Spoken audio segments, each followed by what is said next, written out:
Okay, here we go. We're joined today with Paolo Pustetto from Italy, one of the top coaches of his country, a former Italian team member, played on the Challenge Tour for a few years back in the day, maybe a little bit, and also is now currently a member of the George Gankas Golf Team over the last couple of years. But first of all, thanks so much for taking the time to do this. And yeah, how are you doing? How's everything been for this past year? Yeah. So first of all, thanks you and to you and to invite me in this podcast. And everything is going good. I'm very busy at the moment. We are like mostly close to the end of the season, so I'm pushing a lot. I'm pushing very, very hard with all my students right now. Yeah, no, I mean, as far as all the different things you're doing in coaching and a lot of different players playing at a very high level. For you, before all of this coaching, what brought you there? What of your whole career? Like, if we can get a little background on, who you are, what brought you to where you are today? Okay, so my life basically is full of golf. I started playing golf when I was like, I think 6.5, 7. Then I had a decent amateur career, and when I finished my high school, so basically, and in the middle of my high school, so basically the third year, I had already decided that golf probably would have been my life, my job. I had a lot of passion for the game. So when I finished my high school, I decided to turn pro. I tried to play. I played like let's say 4 or 5 years. So I played some events on the Challenge Tour. I played once the Italian Open, so the old European Tour, now DP. But at a certain point, I was not able to make the jump. So to say, okay, I can live playing golf. I can pay bills playing golf. So I decided to start coaching, because I loved coaching. I loved the technique, and most important thing, I love to share my knowledge and my passion to students, basically at all levels. Of course, if you ask me which one will you prefer, I can say juniors and kids, of course, because you can have a game plan in your mind and say, okay, I have a kid that he who has like 7, 8, 9 years old. So you can imagine, okay, when it will be 13, maybe we will be there, then 15 there, and then so you have a game plan. But Yeah, honestly, I love teaching every kind of golfer. So I started my career. I coached in many golf courses, and then 5 years ago, yes, I met now my mentor, which is George Gankas, which who gave me how can I say, is one of the top coaches in the world. So, but I was very curious to understand, because George Gankas is very well known on social medias, on YouTube, or on the web. So I said, okay, I'm very curious, and from that moment, I I, I understood that he had something different to all the other coaches in the world, in my opinion. And so I started to work for him, and this changed a lot my mind, my way of teaching as well.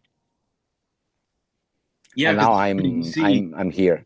yeah, I mean, you see the image at least that George Gankus has online.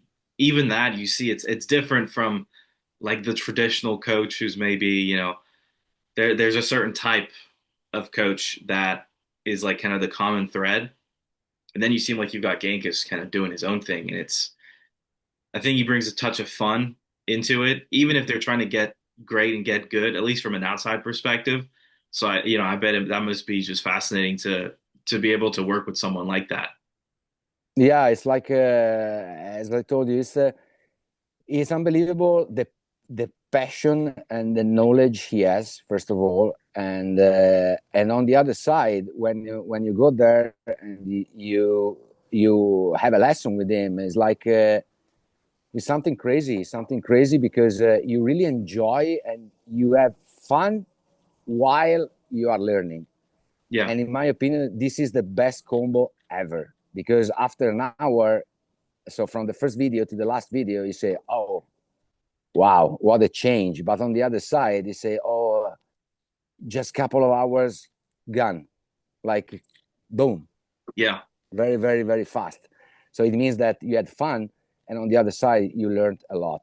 So this is why he accepted me on his team. So I'm very proud of this. And yes, and the very good thing he has is like he can teach the 54 handicap, and the next hour he can have Matt Wolf or PGA Tour elite players. So this is crazy. And the first thing I asked him is like, how can you switch in your mind from a 54 handicap from 10 to 11 and to a PGA elite tour player from 11 to 12? Yeah. And this helped me a lot. You know what I mean? It's like he opened my mind.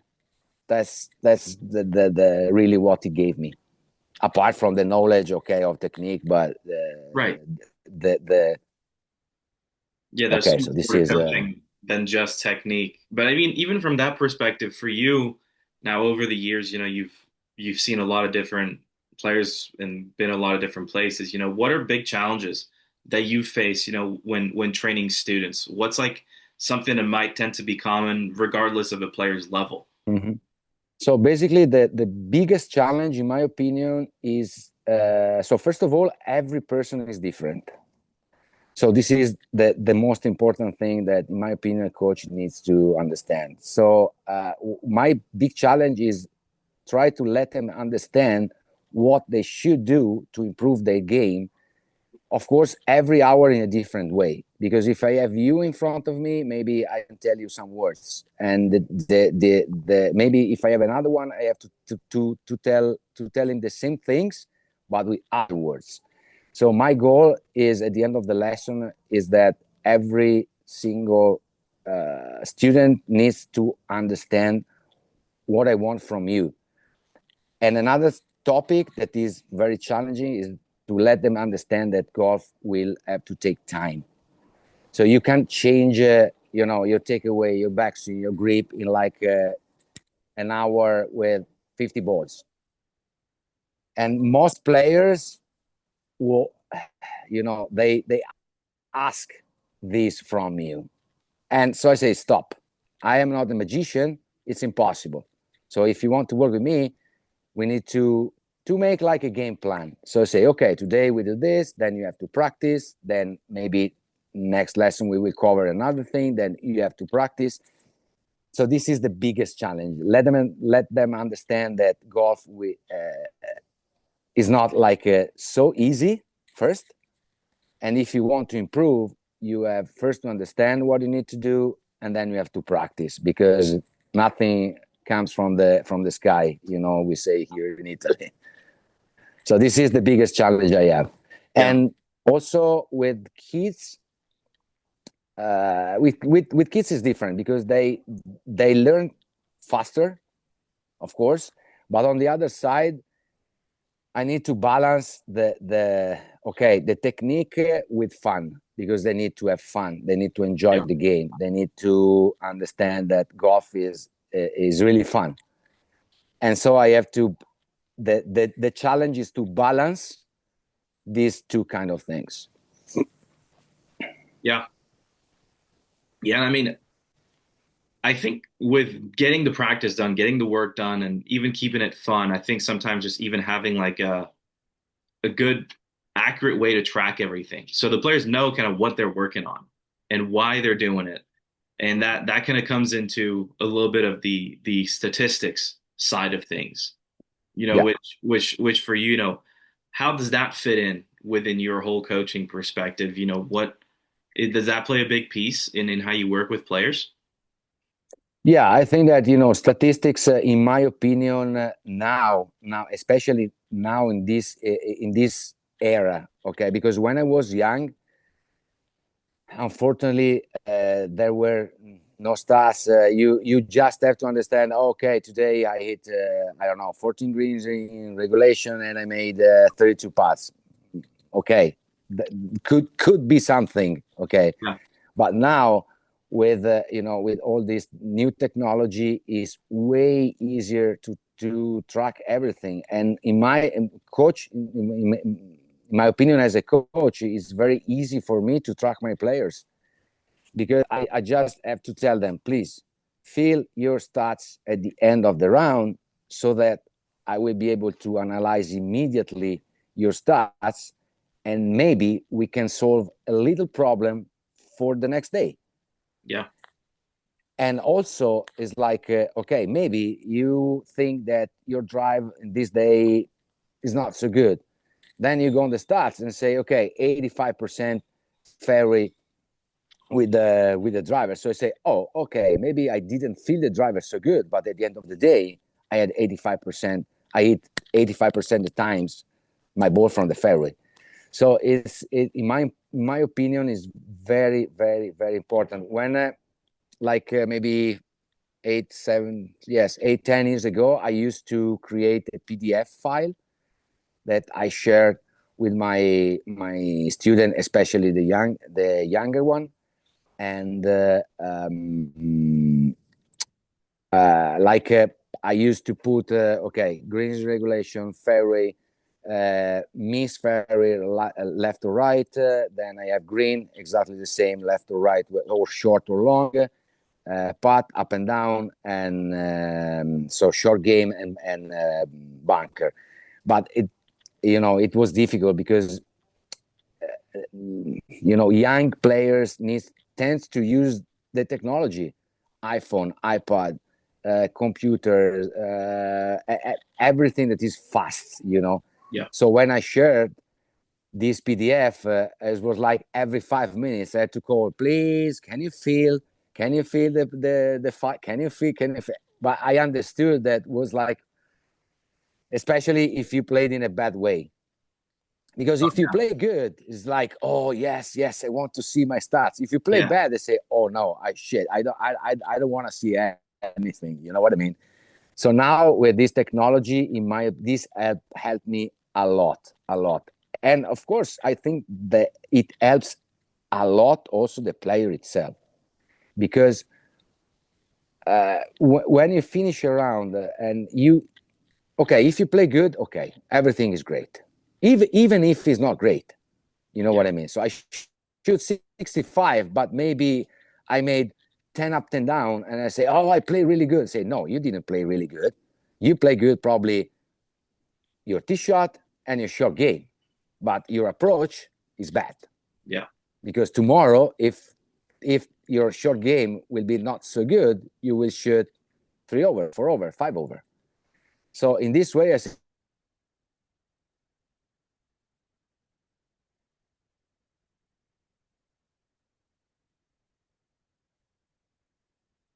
Oh, connection issue.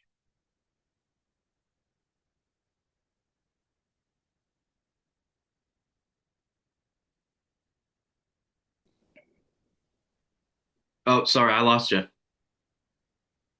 okay, where did you lose me? When you were talking about the like the difference between, approach, short game, one day you can have Yeah, okay. up and Yeah, down. okay. Okay. So basically, I was telling that uh, when you fill your stats in, you have completely your real round. Yeah. So it's not like, oh, yes, I play good. No, I play bad. Because every player say, I play good, I play bad. So this means everything, and this means nothing in my opinion. Because if on my stats, at the end of the day, I say, okay, I hit my irons to the green in my opinion, in a good way. But then we see that, I don't know, the average distance to the hole is like 40 feet. I say, okay, you hit the green. You didn't play great. You hit the green. That is fine, could be fine. But if you want to make more birdies, we need uh, to close this number. So this number should be less than this one that we can see now. Yeah. Okay. And now what I love now is also the mental part. On Upgame, Yeah. you added the mental part, which is crazy in my opinion, because if you are clever, so if you are like honest with yourself, this part, in my opinion, can really, really help a player. The only thing, you must be honest with yourself. Yeah. Sometimes it's difficult. Sometimes it's very difficult to accept that maybe you had a wrong attitude on the course. Okay. But if you are honest to do that, I think that this part that you guys added, I think in the last month, probably, if Yeah. I'm right, Yeah. Spot on. I think that will help a lot the player, not the coach itself, because the coach, probably all the coaches know how the attitude of the players is. Okay. But for the player itself, if after 4 tournaments they see, oh, my attitude is not so good, so this is probably why I'm not performing in a certain way, even if I'm feeling really good with my game, with my putt, with my short game, with all the aspect of the game. And this, in my opinion, is something that you guys made great. So I really love it. I really love it. Well, thank you. And I mean, from that side, so for you, do you think with Upgame that's like the real big thing that is going to have the most impact, or are there maybe other things that you use, or do you have your players use, whether it's in terms of course management or just pure stats? Is there anything really that you feel really stands out of some features just from your perspective? So on my perspective, is like also, as you told it,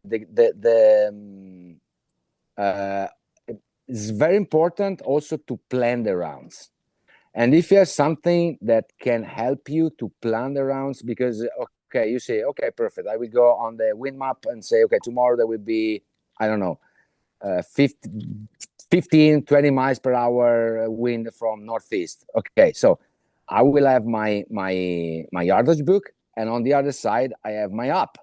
So I say, okay, perfect. If today, maybe today I played the course with the opposite wind.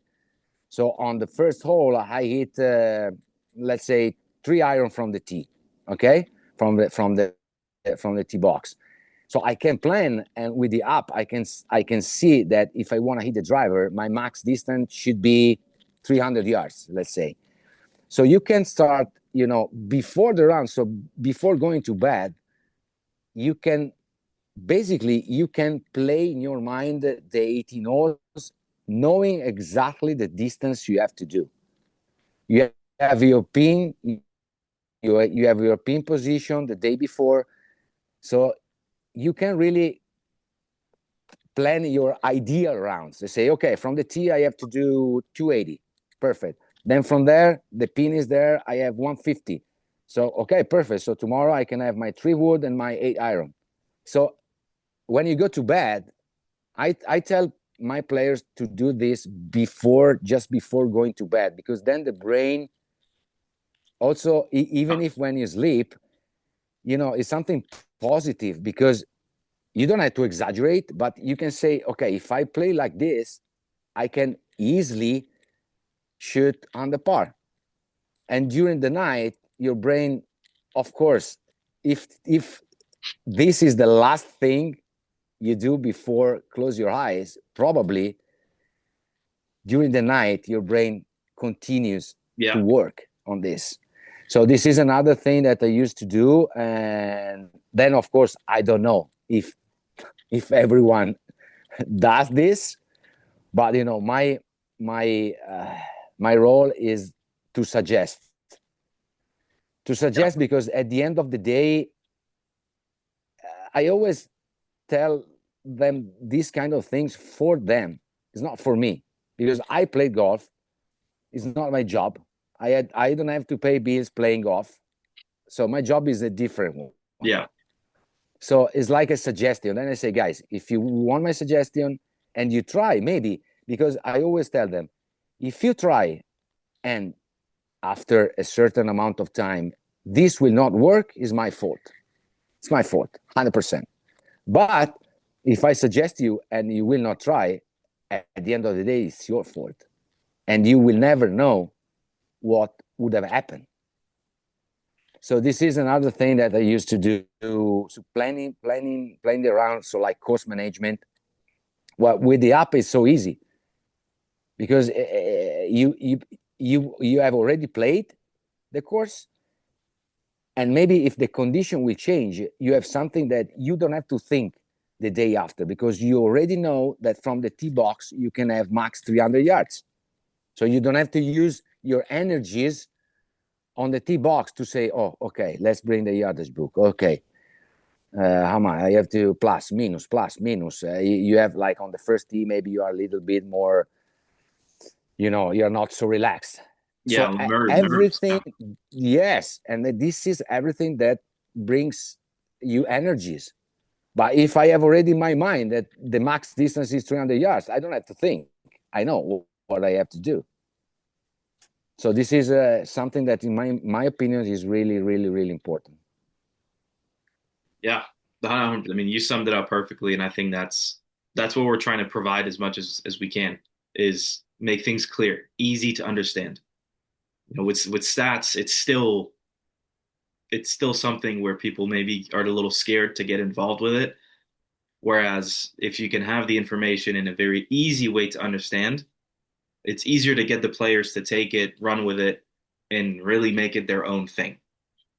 Absolutely, absolutely, 100%. And you were right when you said they are scared. They are scared because someone doesn't want to see. You know what I mean? So it's Mhm. like they they know that if they put the stats in, probably they will see red, red, red, red, red. So they are like scared. But in my opinion, as you have already told, is like they need to know, and they need to have something fast to do it easy. And this is basically a game, it's like even if playing Call of Duty or or another game on the phone, they say, okay, I can play with my stats up. And that's, in my opinion, Up Game made a great jump in the last 6 months, 8 months. You guys added so many new things. So you can compare yourself with the PGA Tour Pro. You can compare yourself with the college player. You can compare yourself with the LPGA Tour player. So they say, okay, and you can see that probably a PGA Tour player is never green, green, green, green, green. You know what I mean? So Mhm. they are human. So you can say, okay, maybe, oh shit, my driver is better than the PGA Tour player. Oh, my approach is close the same. Oh, my putt is very bad compared to them. So um, okay, I can compare myself to the top. Yeah. And so this is another great thing that you guys added. I think in the last I can say 6 months, you make a big jump. And I'm not telling this because I'm using Up Game. I used to use other stats, okay, but when I started to use your app, it's way easier for me. Everything, and of course, also for my students, they started to understand that, okay, it's not so difficult. It will not take 3 hours to complete all my rounds. And step by step, they started to understand the importance of the stats in the game, not now in the game, that is not compared to the game of 10 years, 15 years ago. Okay, probably if you can imagine, I don't know, players on the European tour 15 years ago, if they would have the chance to have an app like this. Mm. Yeah. but they had the paper, the book, the pencil, so it will take more time to fill everything in. So in my opinion, at the end of the day, we can, in every sport now is like this. Every single sport, Yeah. all coaches looks at stats. In tennis, you see, oh, okay, the percentage of the first service, second service. On other sports, everything is based on stats, and compare the best player in the world in that sport, what he has differently than other players. So my goal is to arrive at the end and say, okay, if the best players in the world has these numbers, I need to try to work with my students to get these numbers. Yeah. Yeah. That's a great way to kind of finish this off. I mean, I don't want us to take too much more of your time here. I mean, thanks so much for getting on with us. Before we finish this off, if you had kind of like some final words to say to any young golfer who's trying to make golf into a career, what would you tell them? Well, first of all, the first thing is this sentence: you never give up first, because you will find lots of challenges, you will find difficulties, but if you don't give up, it's like, okay, I can do it. Then second, listen to the coaches, because coaches basically are here to help you to play in a better way. And so listen to them, especially if you are young, like, at the beginning, like, very very young. Then when you decided that golf could be your life, you don't have to have rush. You must be patient, you must wait, you must work as hard as you can, because if you work 1 minute more than the others, it means, like, I have this example in my mind: Kobe Bryant. Yeah. Kobe Bryant was one that arrived before the others and left the gym after everyone, every single day. Then, of course, with talent, of course, you will become the best player in the world. So my suggestion is work hard, listen to coaches, don't stress too much yourself with results. So, like, oh, I have to do the results now. No, you will never know. You don't know when. So again, do the max that you can from yourself, go over your limits, or try to go over your limits, and never give up. So resilience is like something that every big athlete, every champion has. Wise words from a wise man. Paolo, thanks so much for your time. Thanks for getting on, and we'll keep following you and your players. And thanks so much for being so Thank you. good to us and Thank following us for th- the last few years. thanks to you, and thank you, Upgame, of course, to support me and support my players as well. And it has been a really pleasure speaking with you. Thanks so much. Thank you so Take much. care. Bye bye, everyone. Ciao, ciao.